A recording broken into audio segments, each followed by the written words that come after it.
Do you remember the first time you saw your mom?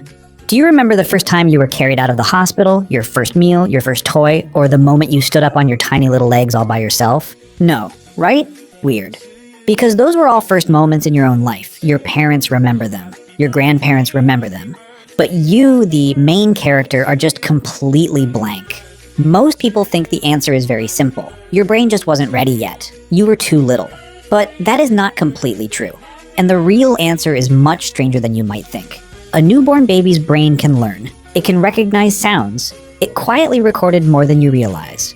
So if your brain really did record those things, why can't you find them anymore later on? Welcome back to Apex. Let's follow the trail of those lost early life memories and unlock the mystery, why you can't remember being a baby. In psychology, this huge memory gap is called infantile amnesia. Most of us, no matter how hard we try to rack our brains, cannot remember any events that happened before we were 3 or 4 years old. The few rare, blurry pieces of memory that remain are usually broken, like photos that are smudged and missing corners. The psychoanalyst Sigmund Freud once proposed a very famous theory in the last century. He believed that we did not actually forget those memories, but that we were repressing them because infancy was filled with emotions and psychological conflicts that were too complex, forcing the brain to automatically hide them away to protect the mind. However, from the perspective of modern neuroscience and behavioral psychology, this theory no longer holds up. The truth is, a newborn baby's memory system is not broken. It starts working from the very first days. Look at one very clear piece of evidence from the 1980s. Psychologist Carolyn Rovey Collier carried out an experiment to see whether babies who could not talk yet were able to store information. She placed 2-month-old and 6-month-old babies in cribs. Then she took a ribbon, gently tied one end to the baby's ankle, and connected the other end to a system of toys hanging above them. Kids are always curious. When they moved by accident, their legs pulled the ribbon, making the toy shake and make sounds. In a very short time, the baby's brains figured out the cause and effect rule. Oh, if I kick my leg, that colorful thing moves. And just like that, they got extremely excited, kicking their legs again and again to create their own little fun. The key point of the experiment came a few days later. When Carolyn brought these babies back to the same crib, this time she did not tie the ribbon to their legs at all. What happened? As soon as they saw the familiar toy system, the babies started kicking their legs nonstop. They remembered.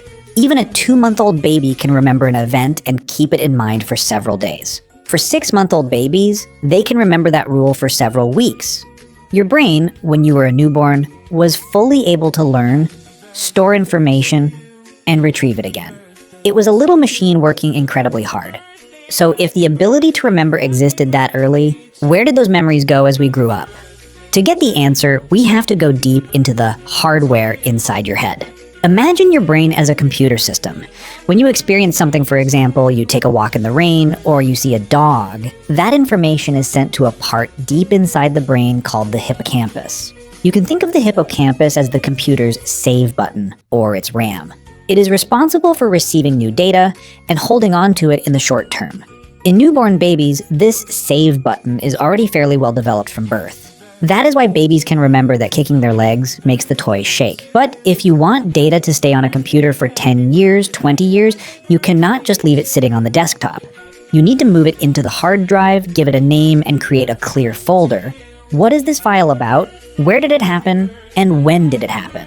In the human brain, the part responsible for this packaging and labeling process is the prefrontal cortex. The prefrontal cortex is where the brain creates what scientists call episodic memory. Episodic memory is the ability to remember a story with a proper context. For example, when I was 7 years old, I fell off my bike in front of the school gate, and a friend helped me up. And here's the problem. The prefrontal cortex is the slowest developing part of the entire human body. It takes more than 20 years to truly mature. When you are still a baby, this folder sorting system is barely working. What does that lead to? It means that when you are little, you can remember skills, like how to crawl or how to hold a milk bottle. You can recognize things like, this is mom, and that is a dog. But your brain is not yet able to attach context, emotion, and time to those images and turn them into an event. Without help from the prefrontal cortex, your earliest experiences are like short video clips with no names, no dates, floating around in a messy pile inside the brain. And of course, data that is not sorted is very easy to lose. But an unfinished brain structure only explains why memories were not stored well. It does not explain why they disappeared completely. Actually, there is a second mechanism actively erasing your memories. Let's keep using the image of a computer hard drive. Any hard drive, no matter how good it is, has a certain storage limit. The space inside your skull is limited, and the number of brain cells is also limited at any given time. In the first years of life, you are the fastest learning creature on the planet. You have to learn how to understand 3D space, how to control your muscles, keep your balance, walk, grab things, and thousands of other basic survival rules. To handle this massive workload, your brain keeps producing new neurons at an explosive speed. This process is called neurogenesis. In 2014, two researchers, Sheena Jocelyn and Paul Franklin, proposed a shocking explanation. They found that this intense wave of neurogenesis itself was the culprit destroying your memories. The reason is very simple. When a large number of new brain cells are constantly being created and pushing their way into the existing nervous system, they need space. To fit in, these new cells have to disturb, overwrite, and even break old neural connections. The very connections that are holding your memories. To put it bluntly, your brain is constantly scanning through the data and judging which one is more important. The skill of keeping your balance so you can learn to walk. Or the blurry memory of yesterday, when you crawled around the garden and tried to chew on a tulip. Obviously, the brain will prioritize survival. It decides that the tulip memory is junk data, not essential. So it cleans it up, deleting that memory to make room on the hard drive for new neurons to do their work. Scientists proved this through experiments on mice. They linked one area of a cage with a mild electric shock. When a mouse stepped into that area, it got a light shock and would remember not to go back there next time. Then they interfered with the mouse's brain cell production process. When they used drugs to slow down the creation of new cells, the mice formed very strong memories and remembered the dangerous area for a long time. But on the other hand, when they sped up the creation of new brain cells to a high level, the mice suddenly became forgetful. The memory of the electric shock faded, and they happily wandered back into that dangerous area. So what is the conclusion here? Babies have their memories erased more than adults because that is the stage when the brain creates new cells most intensely. Childhood forgetting is not a mistake or a weakness. It is a perfect evolutionary mechanism. Your brain has to tear down old data to make space for building a more complex survival system. We now understand the biological mechanism behind memory loss. But from the perspective of behavioral psychology, there is another piece of the puzzle that is even more important. A piece that shapes your very existence. Think about any memory you have. You remember your graduation day. In that memory, there are friends, teachers, sunlight, but most importantly, there is one main character. That memory is seen through your lens, told by the voice inside your head. Science calls this autobiographical memory. And to have autobiographical memory, you have to meet one condition that seems obvious, but is incredibly deep. You have to know who you are. You have to have a personal awareness, an independent I, separate from the rest of the world. You have to know that you are your own being, not an extension of your mother or the crib. The problem is, newborn babies do not have this I yet. In the first months of life, a child's mind is in a state of total blending with the surrounding environment. To test when personal awareness appears, psychologists have used a method called the mirror test. They secretly put a red mark on a baby's nose, then place the baby in front of a large mirror. For babies under 18 months old, when they look in the mirror, they react by reaching out, patting the glass, or laughing and playing with the reflection. Why? Because their brain thinks, oh, there is another baby sitting across from me. They have no idea that it is their own face. But once they pass the 18 to 24 month stage, a magical psychological shift happens. The baby looks in the mirror and their eyes pause when they see the red mark. And instead of reaching out to touch the glass, the baby frowns and raises a hand to touch their own real nose. The moment that tiny finger touches the nose, that is when the I is officially born. That is the first establishment of personal autonomy in a human life. The child realizes, this body is mine. I exist. And it is no accident that the appearance of this self-awareness lines up almost perfectly with the time when our earliest memories can start to be stored. You cannot remember events before age 2 simply because at that time, there was no narrator inside your head to write them down. In fact, some studies show that when children are 4 or 5 years old, if you tell them exactly what they did when they were 2, many of them will shake their heads and say, that wasn't me, that was someone else. The truth is, that child is not lying. Psychology sees the stage before the eye as a completely different state of existence. But there is still one more piece of the puzzle: language. Psychologists realize that we do not use language only to communicate. We use language to package and organize our own thoughts. Let's go back to how a baby who cannot talk yet takes in the world. Their experience is made entirely of raw sensory impressions. For example, the baby moves into a new house. What they receive is the feeling of cool air, the image of a big blue door, and a large tree in the yard. But because they have no vocabulary, those images and feelings have nothing to attach to. They just slip away. On the other hand, once you can talk, everything changes. Language is like fuel poured into the memory tank, or like little tags used to sort files. When a 3 or 4-year-old child with a vocabulary of about 5,000 words stands in front of that house, the brain immediately attaches labels.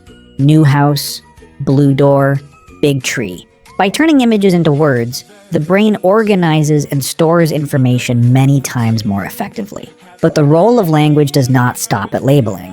Learning to speak allows you to do something newborn babies cannot do: tell your story to someone else. Every time you talk about an event from the past, your brain pulls that file out, strengthens the neural connections, and puts it back in the same place more firmly.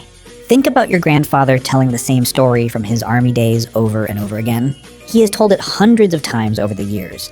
As a result, that story is carved so deeply into his brain that it is almost impossible to erase. Newborn babies do not have language.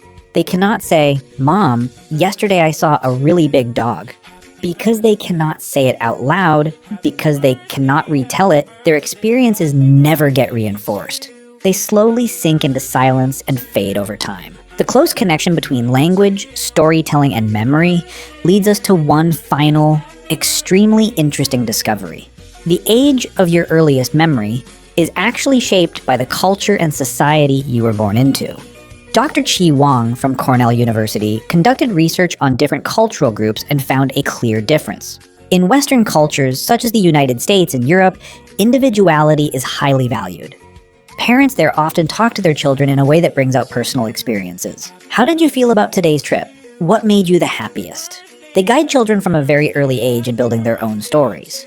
Thanks to this constant practice in storytelling language, Western people, on average, can remember events from around age 3.5.